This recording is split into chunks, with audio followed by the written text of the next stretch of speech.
তুমি আমাকে আমার বাসা ছেড়ে আমার বাবা মাকে ছেড়ে চলে যেতে বইলো না। একটা ব্যাপার চিন্তা করে দেখো, আমি যদি চলে যাই আমার বাবা মার কি হবে, তাদের কে দেখবে?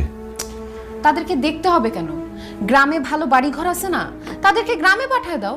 তুমি মাসে মাসে টাকা দিবা, তারা গ্রামে আরামে থাকবে। আমি আমার বাবা মার সাথেও একসাথে থাকতে চাই। চলো না, সব কিছু হলে তুমি, আমি, আমার বাবা মা একসাথে সুখে শান্তিতে থাকি। সরি, তোমাকে আমি এই শান্তিটা দিতে পারতেছি না, কারণ তোমার এই বাসায় থাকলে আমাকে ধুকে ধুকে জীবন কাটাইতে হবে, এইটা আমি কোনো দিনও পারবো না। তাছাড়া তোমার এই বাসা, এই বাড়ি ঘর, তোমার বাবা মা আমার কাউকেই পছন্দ না। দেখো, আমাদের বাসায় গেলে তোমার জন্যই ভালো হবে। আমার বাবা তোমাকে একদম সেটেল করে দিবে, তোমার লাইফ নিয়ে কখনো কোনো টেনশনই থাকবে না। কালকে সকালবেলা বাবা আসবে, তুমি সব কিছু গুছিয়ে নাও, আমি বাবার বাড়িতে চলে যাব। আর যদি তুমি আমার